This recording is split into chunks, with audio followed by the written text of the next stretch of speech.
That's a very superior. What's that? Yeah, Josh should say that. Messing everybody up. If you had a wireless mic, I could watch from home. What's that? If you had a wireless mic, which you almost bought a few months ago, I could watch from home. Otherwise, I can't hear that. I almost bought it, and then Yaakov said, "No, I'm buying it."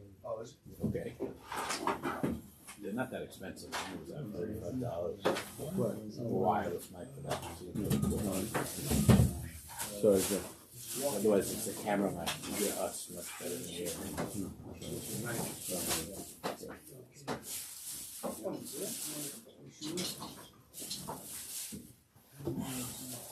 I got a program for my computer though called Booster.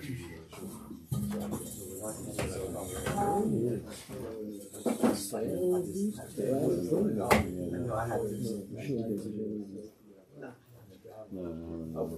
every time I want to do that, somebody says you're buying your system. Every time I offer to get a wireless mic for this, everybody says we're changing it soon anyway.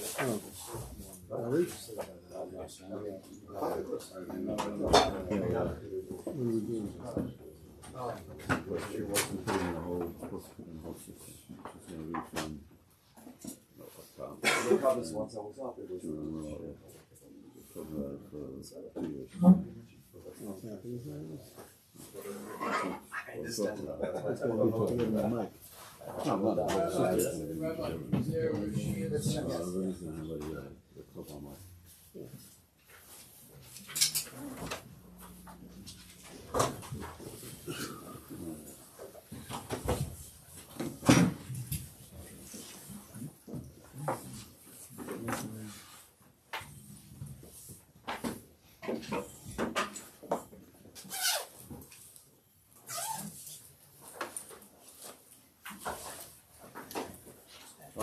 Thank the Panosim of the month, Susan and Rob and Ruben Weinberg and Josh and Melissa Weinberg. Louis Nishmas, Naftali Ben Sviz, and Shamash and Aliyah, and my family should simple Nachtzah. We're learning the Maimer of Katniss in Byam, darkecha on page Reish Nun Ches. Reish Nun Ches.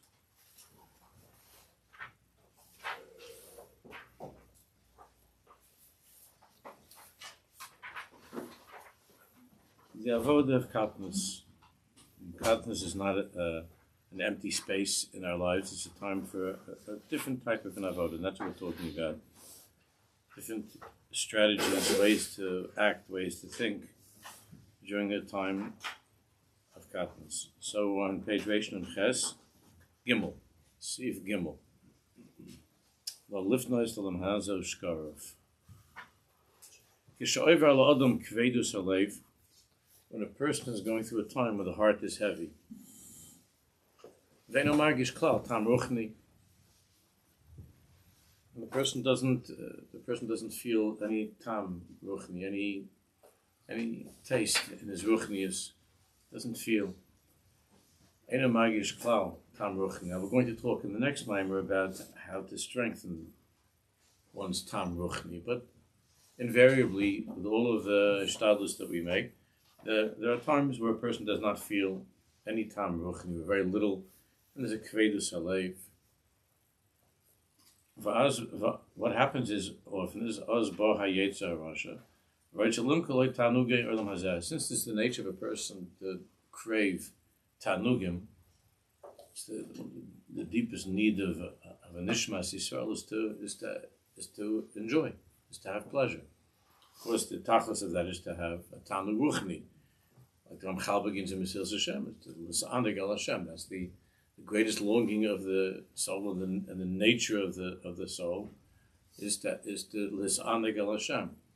When a person is not feeling that tanug al Hashem, so it's natural for it to seek to fill that emptiness with different tanugim, with different types of pleasure that are very, very far from l'sa'aneg al Hashem. Even tanugim that chalila are forbidden, or stam tanugim from the klippas noga, things that are not forbidden, but the verishus, but to indulge in things that will give a feeling of some excitement, of some einig, some talent. It's natural. Person is not feeling tanugim, tanugim. The emptiness is unbearable. The tasteless life is miserable. So, person naturally is more likely to try to fill that emptiness with something else, with different tanugim.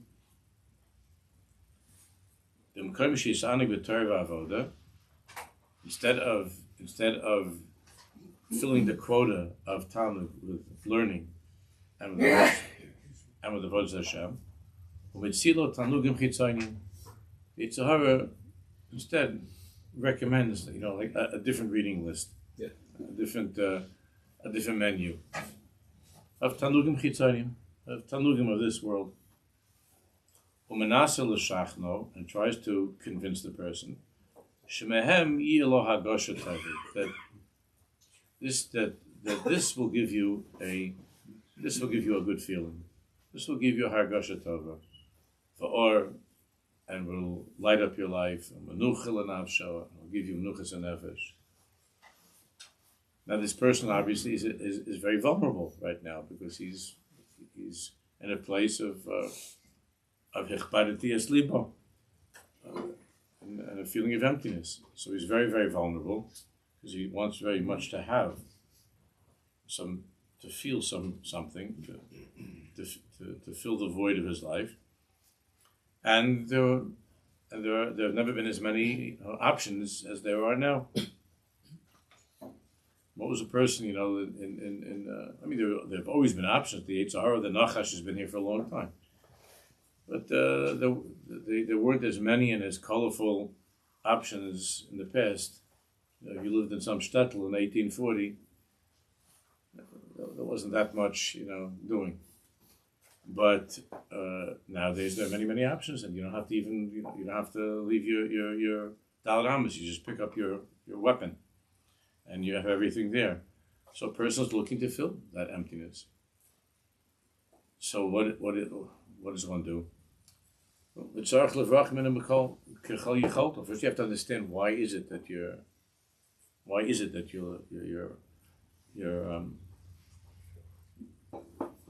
you're looking so desperately for something else, and to try to run away from this. To try as much as you can to be in a place of seichel and das, and to know the truth.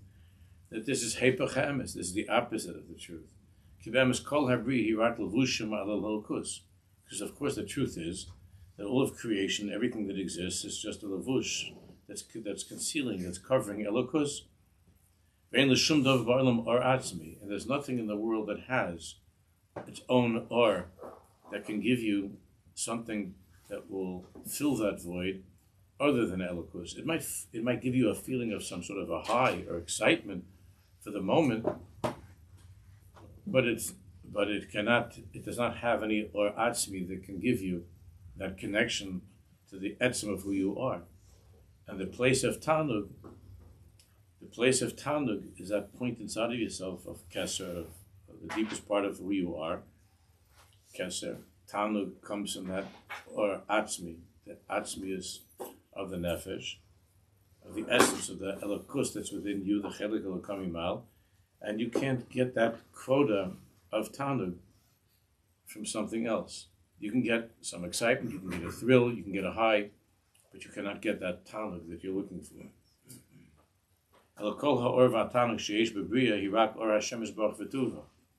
Because the only or of true tanug in the world is elokus, which is concealed and hidden in many different things. So is it possible to experience a tanug, a true tanug, while eating? The answer is yes. It is possible to experience a tanug of achila. That goes back to the first maimah that we learned, which is achila. And go and review in this sefer, Byam, darkecha, what does it mean to eat like a Jew? And when you're eating in a way of kedusha, then you're connecting to the Elokus in that act of eating, and through the connection to Elokus in your eating, you're able to have a tanug. You're able to have a tanug. For instance, we know that the tzaddikim that they say from the Baal Tanya, that there was a very choshev rav that was coming to spend Shabbos by the Baal Tanya. So the women in the kitchen all wanted to be mishtatev. Some great person was coming. So the women in the kitchen wanted to be mishtatev in preparing the Meichel of Shabbos on Erev Shabbos.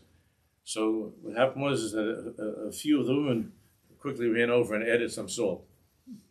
So what happened was that when it came time to eat Friday night by the meal, so the Baal Tanya puts the food in his mouth, and this Rav puts the food in his mouth. He starts choking and coughing, and the Rav and the Baal Tanya asked him, "Are you okay? Is everything all right?" So he was embarrassed, but the women were told. They realized that they oversalted everything. It was terrible, and the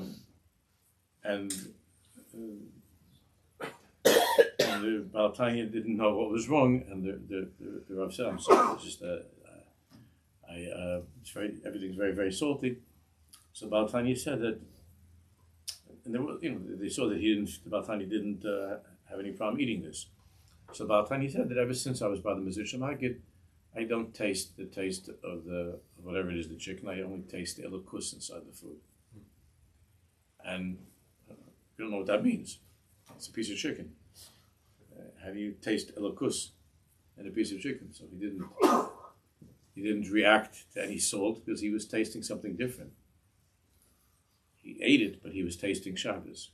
What that means, there's a tanug that the Baal Tanya was having was a tanug that transcended the regular taste buds, where we're looking for that pleasure. We're looking for that pleasure in the taste of the chicken. We're looking for our pleasure in that specific taste. What is it that you enjoy eating? But the Tanya's tanug was a tanug in the elokus. So it is possible, and not only is it possible, it's a very, very, very exalted level of darkecha. In certain respects, really, it's the tachlis of our being in this world is to be able to listen anig al Hashem in everything that we're doing. That it should be a tanug. It should be done with excitement, with pleasure, and with simcha, because it's another opportunity to connect to HaKadosh Baruch Hu. But when the person is looking for the tanug of this world without HaKadosh Baruch Hu, so then nothing in this world has an or atzmi. It doesn't have.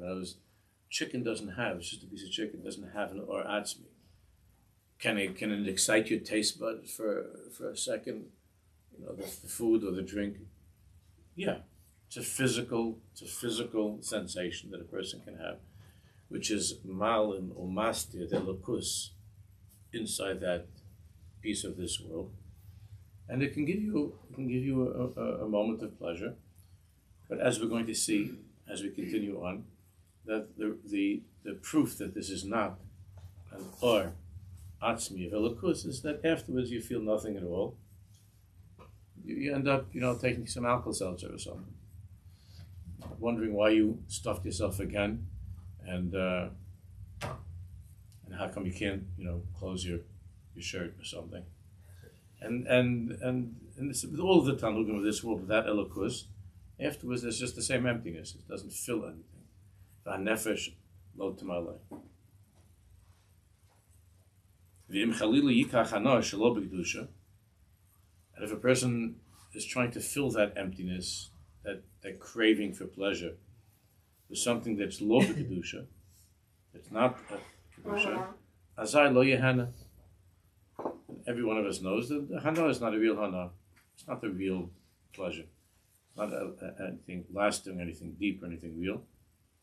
Because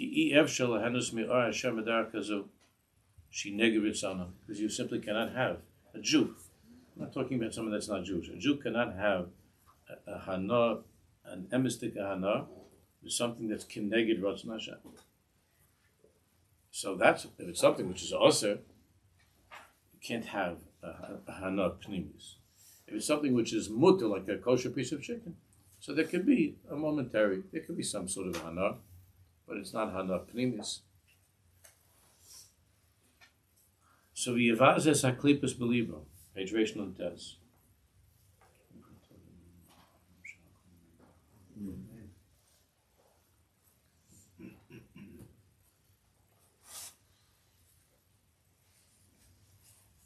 So a person who's still able to have some control of his thoughts and is not lost in this attempt to substitute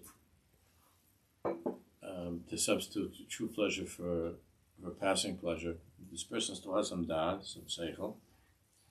You can think of ways to yavazes haklipus belibo, to be mavaza the klipus,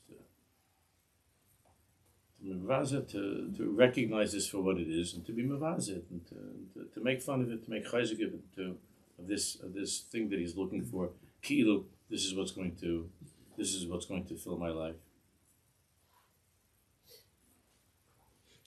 And the whole world of advertising and of marketing and everything, the persumim in the newspapers and on the computer, all this stuff, all of it is to sell this kilo. This is what's going to give you that pleasure that's missing in your life, and that's what we're contending with. And there's so much more than there ever used to be of that.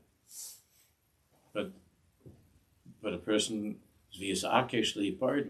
has to be stubborn and to separate himself from this sheker, from this lie. Kiyem sheker. Everybody knows intellectually that it's sheker, and then the emptiness, and if it's a bad, it's a really nasty thing, then the feeling of self-loathing that you have afterwards, especially when it's in yonim of arayis, gam habris, the feeling of self-loathing, of disgust. So what happened to the hana? So a person has to try to think of that before the ma'aseh, not after the ma'aseh. That's the key. The problem is that the way that the taiva works, the way the Yetzer Hara works, is that before you do that, it seems to be glittering like gold. That there's nothing in the world that could give you as much happiness as this. And then after you give into that, you feel there's nothing that's more disgusting and dark as what just happened. The key, of course, is being able to have that thought of the true mitzvah, is to have that thought before, not after. To have that feeling, to try to mechazik that thought of what's the true nature of this taiva, to try to be mechazik that is very, very hard. Because the whole inyan of an aveira is that it's a ruach shtus. And what's the ruach shtus? That's the ruach shtus. When Chazal said that a person doesn't do an aveira unless he has a ruach shtus, what's the ruach shtus? Ruach shtus is that inverse way of looking at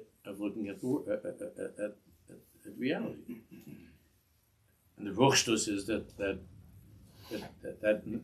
silliness that tells you that this is something this is going to fill the emptiness of your life. That's a ruach shtus.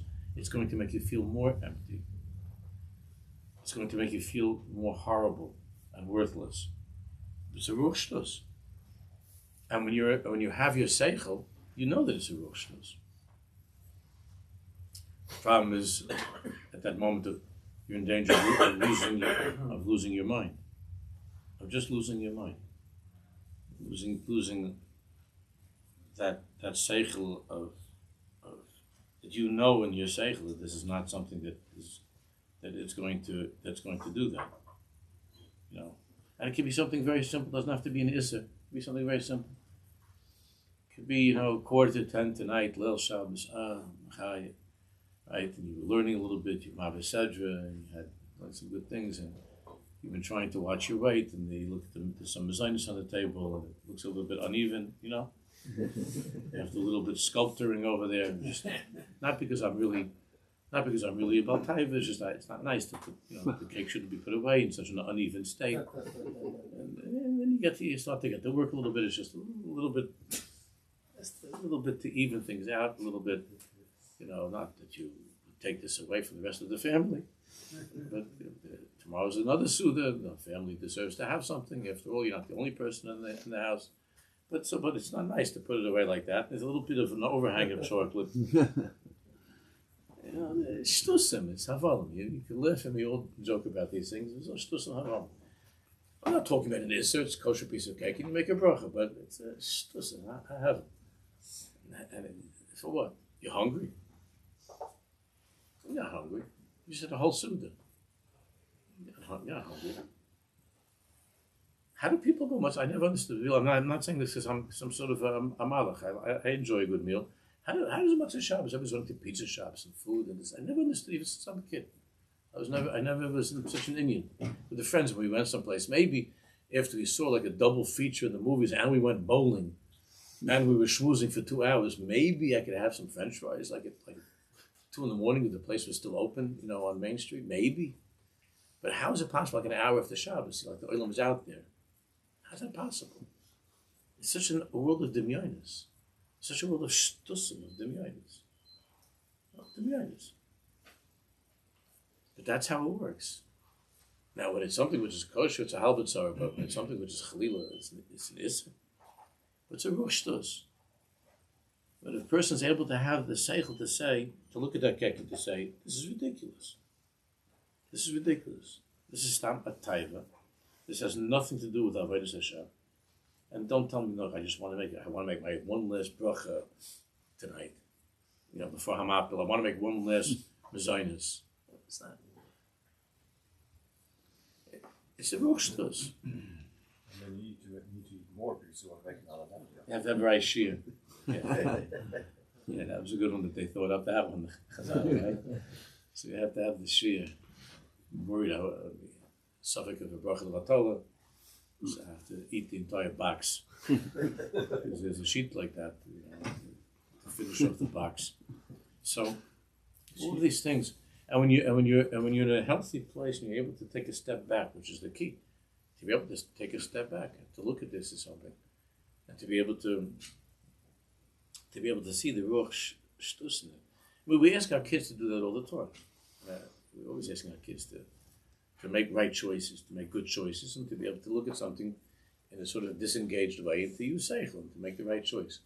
It's much easier to have your kids do that than to do it yourself. We always do that. I don't understand this shtus because in a certain world, it is a reality, these things.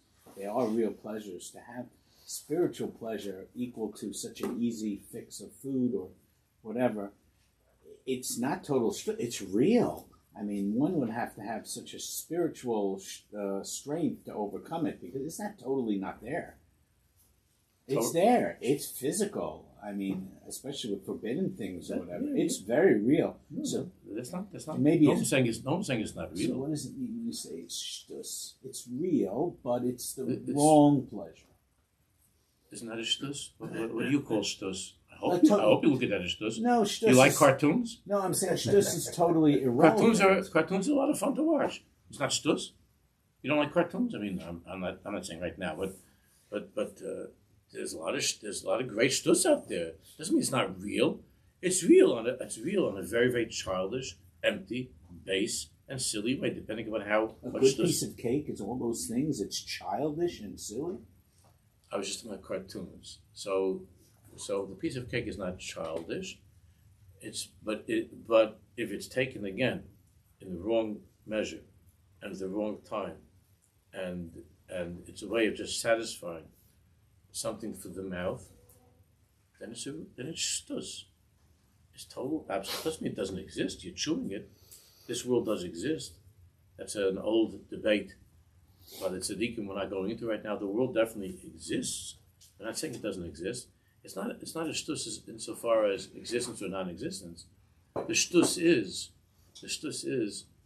the imaginary voice inside of you that tells you that in order for you to have this, in order for you to be happy or to experience pleasure, that you need to indulge in this, which oftentimes is counterproductive, unhealthy, and even if it's not unhealthy per se, it's not a way of avodas Hashem. So it's not going to give you that feeling of anything other than, again, a passing pleasure of this world. So the shtus doesn't mean that it doesn't exist. Of course it exists.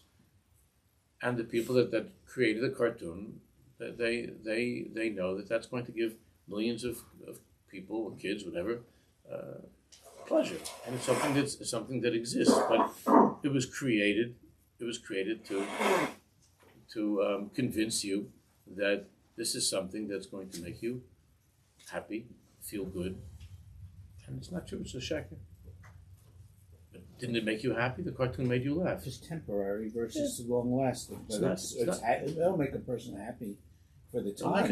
It'll make a person have, as I said, for that fleeting. Yeah, for that a fleeting moment of excitement or pleasure or thrill. Sure. And people will do all kinds of things. They'll go climbing up a mountain to get a certain kind of a thrill, even though they're endangering their lives for this. It's not a real shtus.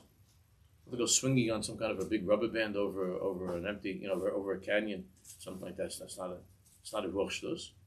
It's a real shtus. So why are people doing these things?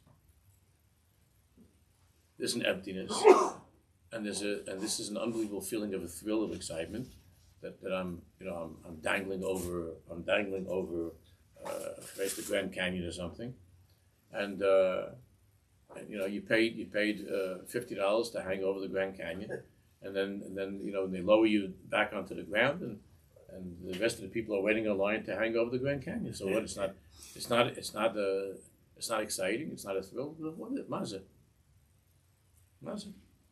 What is it? It's real. You had that experience. You were doing that. Nothing. You have a picture. You look back on the picture. You took a selfie over the Grand Canyon, but it doesn't have any or. It doesn't have any or of elokus. It's not. That was not a moment of being engaged in avodas Hashem, and therefore it doesn't have any inherent, internal, lasting, real pleasure. That's it. Not that it doesn't exist. You understand that?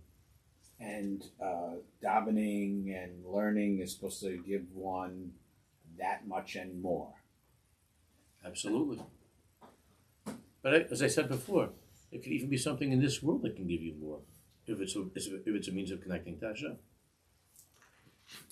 Now, can that take place in such a exercise of doing something dangerous? Most likely not, because in halach it's a very big question. It's very questionable whether or not you should be risking your life to what kind of an avodas Hashem is that.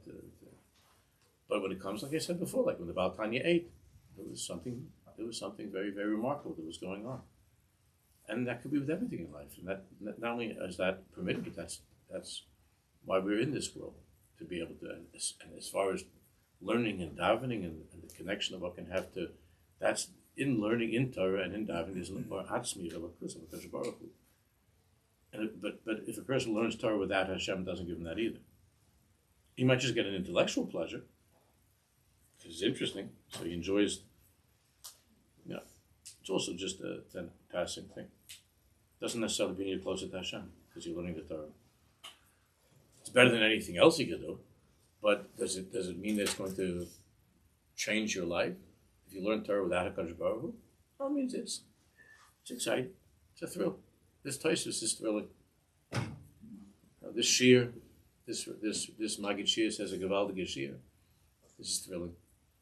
So Mishal Salanta says that Afalpichen, the Tzaddikim say that Afalpichen, there's no question that that just by reading words of Torah that it has its protective value, it has inherent value. Nevertheless, long-lasting, deep, internal change, dveikus b'Hashem. If you learn Torah without HaKadosh Baruch Hu, you're not looking for the Or Velakus in the Torah that you're learning. You're not looking for HaKadosh Baruch Hu in the Torah that you're learning. You're looking for a Geshmak Yeshir. You're looking for something that's exciting, something that's interesting. And then when it's Ben Ezmanim, the same guy that's looking for the Geshmak Yeshir, Ben Ezmanim, is hanging on a rubber band over the Grand Canyon. Because now it's Ben Ezmanim. We don't learn. You're not allowed to learn Ben Ezmanim. You know that. You know that. So now you're hanging over a mountain. Because now this is my thrill. Yesterday my thrill was the Shia. Today my thrill is hanging over the mountain. It's a matter of satisfying yourself. There are different ways you could satisfy yourself. One is by listening to a Geshmak Shia, and the other is by taking some kind of a trip. But sof kol sof, it's an avodah of self-indulgence. It's not an avodah of avodas Hashem. When a person's avodas Hashem, then it has an or atzmi, an or pnimi, a tanug eloki, which is why you're able to see, you're able to see some alter yid someplace, in some back alley in Meir Shom. It looks like he's there since the Churban Bayis Sheni, and he has the biggest tanug in his life. The guy doesn't have a pruta, he doesn't have a piece of pita to have for lunch, and he's in a place of tanug eloki, and you're running around with on your fourth tiyul. Walking tour in Meir Sharm and Gula, and you're heading out to Mamila to Cafe Rimon. You can't decide is it flesh, is it milk, is I don't know what to do, and you don't have that. And this alt that's a Baruch Yid. Look at this. He's got the whole. He's got that. He sits there and he can have this little cracker and a piece of herring, and you never in your life had the pleasure that he has from his little cracker and a piece of herring. And that's the mitzvahs of the world. And anybody that's honest knows that this is true. Because it's a matter of what you're looking for in that meal in Cafe Rimon, and what he's looking for in the cracker with a piece of herring. What is it that you're looking for? What is it that you're looking for? When a person is looking for something meaningful in the Alma de Shikra, independent in the Sheker of the Havel Havalim of this world, independent of HaKadosh Baruch Hu, it's a ruach shtus. It's narishke. It's a cartoon. You're on a movie set. And, everybody knows how happy all of the Hollywood actors are, right? They're the happiest people in the world, the Hollywood actors. So this is the sale of the Yetzirah that's very, very compelling, especially when a person is feeling I have no time, and my life has no taste. My life has no taste. So everybody's leafing through their magazines and newspapers, looking at the advertisements for this Pesach program and that Pesach program, and they show you a picture of a giraffe and a zebra. I want to go to a Pesach program where there's a giraffe. It's not a rushtos. That's why Kosh Baruch had mommy took us out of Mitzrayim. You should end up in Africa with some giraffe outside your window. The whole thing is and if you talk to people about it, they look at you like you're crazy. It's very hard to communicate the two different feelings to a person who doesn't feel it. You have to learn. It's a fruitless argument. It's not. It's very frustrating. I'm trying to do it for many years. I'm trying to do it right now. It's very hard. And I'm not saying that I'm there myself. I'm not lauding it myself or anybody else. I think you know me. I'm not that type of person. I know that's not my. We're in this together. But this is our avoda, and the way to break through this, is with his boydus, and to break through this with learning Pnimis HaTorah, to learn the Dvar Hashem and Divrei Kim Chaim, deep Torah, the inner light of Torah, and to break through that shtus, to break through the shtus.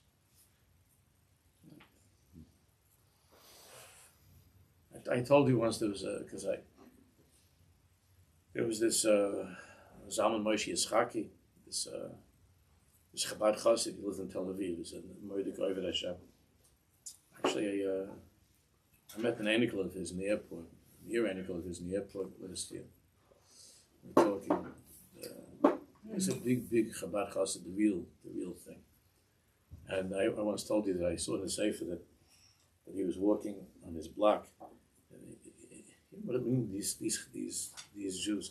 He was walking on his block, and he was going back and forth in a place, he was, and he's walking back and forth, and then he was coming closer to his place, and there was one of the boys from the block, his neighbor, a little boy, and Zalman Moshe asked him. He says, "Tell me whatever the kid's name is, Dovi. Have a few minutes to Fabrang." This is Okay. So the tzaddik, this chassid sits down with the boy at the table on the merpeset, and he takes out a bottle of schnapps. Listen, takes out a little thing of schnapps, and he pours 2 cups of schnapps. He was a little kid. He pours 2 cups of schnapps, and he says, "You're not allowed to drink this. I'm going to drink yours also, but you make a l'chaim with me." And the little kid says, "Okay, l'chaim, it's l'chaim. L'chaim." He makes 2 l'chaims also for the 2 cups of schnapps. And then this kid told us when he was older. Then he sat there with him. He said for 3 hours he was talking about the Indian of Ein Oid Mulvada. And he thanked the boy after. He said, "I needed a Jew to fabring, but I couldn't do this myself." And the boy was just a nice little kid. And he sat there, you know. To have a musig of what it means, a yid who is fabringing with, because he felt that he couldn't come to that place of ein oid milvado levado by himself. He needed to be with another yid, and there was no one around except little Dovi. So he says, "We'll fabrang." It's a different musig of a Jew. What it means to be in this world. And when he made that l'chaim, it was a real l'chaim. Because that l'chaim wasn't stam l'chaim, it was l'chaim to open up to that place, to give an opening to something else. To me, these are the stories that are the most inspiring stories. Not the one about some miracle. There's a whole nice story, but this, what the tzur of a Jew that's living in a place of elokus, of avodas Hashem. This whole Metzias is a Metzias of avodas Hashem. This is not from 100 years ago. This is whatever. It's 50 years ago.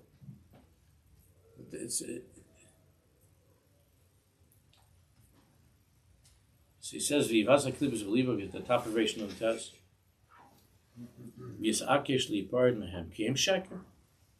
To be able to identify the sheker, ki em sheker. That's the beginning. That if you're still able to hold on to the seichel to say, this is sheker. That's the most important thing, is to be able to identify that this is sheker. Again, sheker doesn't mean it doesn't exist. It does exist. But the whole presentation is sheker. Even the dumbest blonde doesn't pull up next to some guy and say, "I like your smile," and the guy's thinking, "I can't believe you see this. I used Colgate." And this is it. It worked. If I use this toothpaste, and the blonde is going to come after me. But they're not 100 million people that are watching this, and they're going to go to the store. Not the girls, the guys. They're going to go to the store and buy Colgate. They don't even know why they're buying it. They just know that, and this is how advertising works. They just somehow, when they're in the store, Colgate speaks to them. And what is it saying to them? It's a blonde girl waiting to meet you, right? And this guy goes to the thing. He goes to the counter. He buys a bottle of Colgate, a tube of toothpaste. The toothpaste is real. Whether it helps him with his smile, I don't know. But it's not going to help him with some girl at the corner. But it's just a snavel. And then 100 million men are spending money on this thing. They're not idiots, the people in Madison. I don't know if they still work on Madison. They used to always say they're on Madison. Mm-hmm. But they're not idiots. They know what they're doing. This is a mahalach. They have a mahalach. And we're their victims. They laugh at us. They sit in their rooms, these guys, and they make up these inyanim, again, and they do all these kinds of, they make all these kunsim, and then they get all the idiots. And the idiots go marching down the aisle to buy a bottle of Colgate. Again, you need some toothpaste anyway. I'm not saying it's a bad thing. But they go marching down the thing because somehow it's stuck in their, they don't know it consciously because they're not thinking about the commercial now. So the commercials, but somehow there was that blonde in the picture, that cute little girl on the corner that said, "I like your smile," and somehow that made its way into this guy's cerebrum or something. I don't know. It found a spot over there. That's how they work. How do you find a spot in the guy's head? Right? That's how it works. And the easiest answer is a girl. There's other things too, with food and other stuff, but sometimes some piece of this world, some from the Alma de Sheker, is there any bigger sheker than that? That you're going to have You're going to brush your teeth and some girl's going to come after you. Is there a bigger shekel than that? So why do they do that? Because it works. It works. Because this guy's lonely. And he figures that some pretty blonde is going to make him happy. And I'll do whatever it takes. I'll spend I'll spend a couple of dollars on Colgate. If that's going to get me the girl, I'll do it. And the guy's brushing his teeth like crazy 3 times a day. This guy's brushing his teeth, and every time he gets to the corner of Maple and Vine, he's waiting for the girl, and instead it's some some old anti-Semite or something. So what does it do? This is stus. I mean, making jokes, but it's stus and navo. Stus. If you could stop that moment and hold on to your seich and say, is this emphasis at Shem? Not does it exist or doesn't exist. What is the point of its existence?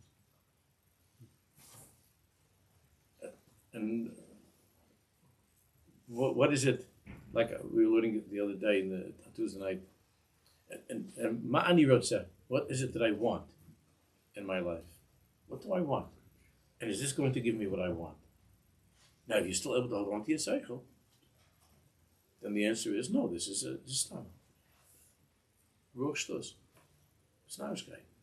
That doesn't mean you shouldn't have a piece of gefilte fish and grain tonight. But how to do that, to eat in the way of kedusha, that's the avodah of being a Jew. And therefore, that chassid, that Chabad chassid, when he's fabrengi with a little boy someplace on a merpeset in Tel Aviv, and he's making a l'chaim, he has a chiyus from that l'chaim, because that l'chaim is part of that his bonus of ein oid muvad. It's a different thing. It's not stam having some schnapps at a kiddush, coming home and your wife asking you, where were you? It's not the same thing. It's avodas Hashem. V'yizkash tamid kish adam neufel lehenus megashmius zachakach u'margish yoser rav yoser chayshach. And to try before you do this, before you indulge, to think about this. How every single time that I've done this, afterwards I feel nothing. I feel more empty. I feel a darkness. I feel an emptiness. Afterwards, not for that second half, but afterwards. Now you're sitting there and the cake is gone. Or maybe you left like one kazayas for somebody, for the rest of the family. You left the kazayas. And what is it? What's the feeling? Wow, that was some accomplishment. I feel so good about that. And that's not something that's awesome. But it's right. Margish yoser rav, yoser chayshach. You feel hungrier than before. Yoser rav, yoser chayshach. Kinofel lahastaras haklipos. Why do you feel that ra? Why do you feel that darkness? Because you slipped into that world of hester, of helam and hester, of hastaras haklipos, of concealment. You fell into the shtus. You were taken for a ride. Nobody feels good when they're taken for a ride. When you wake up from that and you realize you were taken for a ride, you don't feel good. If somebody played a game with you, they took you for a ride. And they tricked you into buying something that was. I remember many years ago. So I made a couple of dollars for some odd job they did with a couple of our friends, and we went. And I wanted to buy at that time. They just came out with a cassette recorder. You remember that? They had like a portable cassette. You can get cassette. It was like and it was the record player. There was always record players. Now they came out with this thing called a cassette recorder. So I made a couple of dollars, and my father was proud of me. He says, "Good," because I did. So I remember the job was some kind of thing with a couple of guys. We did some work, and I got a couple of dollars, and I wanted to buy. So my father said, "You make the money, you can buy yourself a cassette recorder." And I was going with a couple of friends. We were also going to go to a store, and my father said to me, I remember when I was leaving the house, my father said, "Make sure that it's either Sony or Panasonic." That's what my father said. Either Sony, what? No, this is before. Was it a box? This is before Walkman. Like a boom box? Before cassette recorder. The big one. Yeah, so So we went to 34th Street. That's what they used to have a lot of. I don't know. They still do. They have a lot of electric stores on 34th Street, and I don't know. There was an Israeli. It was an Israeli store. The guy's an Israeli, and I'm schmoozing it up with the guy in Hebrew. We're best friends, and he says to me, "Listen to me. We're ready. Moshe. Listen to me." And he sold me like some kind of a off name. I don't know, some kind of a brand I never heard of in my life. But it had like more buttons. There was like more stuff on it. And he's telling me this is the tape. This is Sony Panasonic. This is the right recorder. This is the right recorder. And how much do you have? Well, I have this. Yeah, that's what it costs. And how much? And I bought this piece of junk. It worked for less than a week, and when I came home, so my father said, "No, what did you buy?" And I showed him. He said, "My father said, piece of junk." I said, "I know, Dad. I know." The guy said, "This is the latest, straight from Vietnam or something. This is the latest technology." He says, "Junk. You threw your money out of the junk." That was it. That was the end of it. And it was a piece of junk. Of course, it was a piece of junk. That doesn't feel good. It doesn't feel good. But that's what we do that all the time. It's a substitute. It's a replacement. The Baruch Shalom says, "Listen to me, just Sony and Panasonic." I'm telling you the right brand. This is the right brand. Make sure you get the right brand. And then somehow the guy in the store sells the other thing. You end up walking away with some cheap imitation, and it's a real shtus. Well, he didn't sell you a beeper. A beeper, yeah. It's a real shtus. A real shtus. But it works. It's very powerful. But the feeling afterwards is, Nafal Astos HaKlipa Shemaros Ki'ilu Yesh Davar Chutz Me'Hashem's Baruch Hashem. What does the Klipa show you? That there's something that can replace HaKadosh Baruch Hu. There's something else that doesn't have to be the real thing. There's something else that's the real thing. It's not darkecha, Sony Panasonic. There's something else. And then you always realize afterwards, it's like, they sold this to me. I bought it. I can't believe I bought this. But that's what we do all the time. When you're trying to hold on to this machshava, this truth of how this is, of this sheker, you're trying to hold on to the true understanding of the reality that you're in. It helps to sing a niggin. It helps to sing a good niggin. The Torah man ke'elul nagin negunim ma'ir misliva. The tzaddikim says very powerful. A niggin can break through where your seichel is not strong. The niggin can help you. A niggin of kedusha can help you. Gam yasek ma'at b'sipurei tzaddikim, or to tell over, to think about tzaddikim and how stories of tzaddikim. Kadesh zichron ahavasam kedushasam yo'eres libo. Because by reading about the tzaddik, by a good niggin, by sipurei tzaddikim, you could be mo'era that in your heart could be ignited with that truth of what it means to be a Jew. In other words, it's a quick fix in kedusha. Because right now you're not in a place where you're so strong in thinking. You're in a place of feeling a little down, a little bit empty. So you do need some kind of a quick fix in kedusha. A quick fix in kedusha is a niggin of kedusha, a story of a tzaddik. It's not a way that you live the whole time in the gudim and stories. You're supposed to be learning and davening, whatever. But a powerful way to break through the klipa is with a niggin and a tzaddik and story of a tzaddik. It's a very powerful way to break through that klipa because it gives also an intense pleasure in kedusha for the moment. It's not the same thing as learning a Black Gemara. It's much deeper and long lasting. But the niggin is a very powerful alternative in the world of kedusha. That's powerful. That moment. It's a powerful moment with the story of a tzaddik. That moment is very, very, very powerful. That moment of taking you away from something that's not good. It's not an answer to your life, a niggin or a story. That's not the answer to your life. There are people that would like to do that they want to spend their whole lives, with a niggin or stories. That's not the answer, but it is a very powerful. It's a very powerful option that can give you a strong feeling of a high in kedusha that will help you to tear yourself away from the sheker of the opposite of kedusha. That it could do, but you have to follow that up with learning with mitzvahs. It's not a way to live. Stand with nagunim. It's not, but it's a very, very powerful way to take your that moment back into kedusha. Is with a niggin, a story of a tzaddik, and so on to fabreng with chevra. It's a very powerful way, but it's not a mahalach of life. It's an emergency for that moment. Of course, Nagina, Sipur Tzadikim is always a good thing, but it's not the mahalach of life. But it's a very powerful way to break out of the hold of that dimyan, of that shtus, and the shikr of the sheker of this world. It's a very powerful way to get out of that. That's what we say. Yoris libo v'yikabel koach lesgarber, that it can give you the koach to be misgarber and to calm down and to come back to yourself, who you are, that you're a Jew.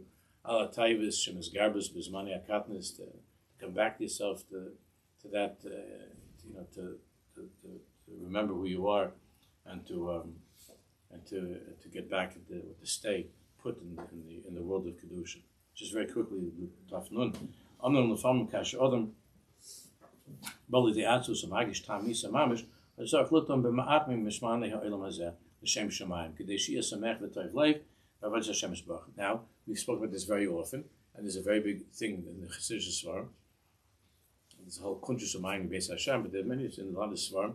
A shtus de kedusha. In other words, sometimes a person does need to take something of this world to be misamech himself a little bit in a way that's of course kosher. Was to get away a little bit for a few hours, to play some ball, to do something. A little bit, but it's very, very, you have to be very careful. You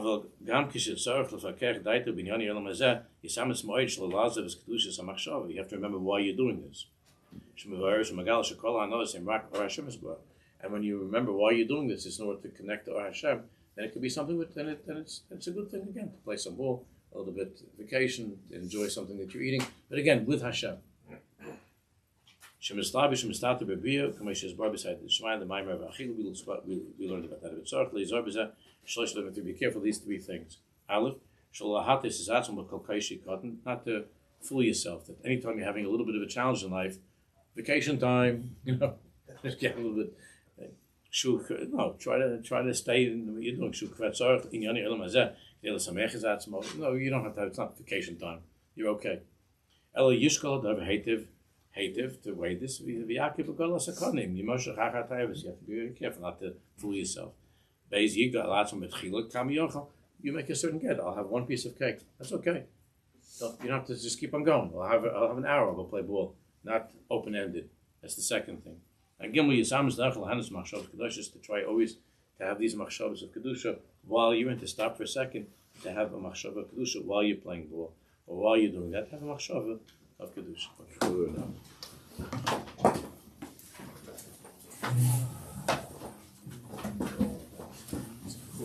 Music in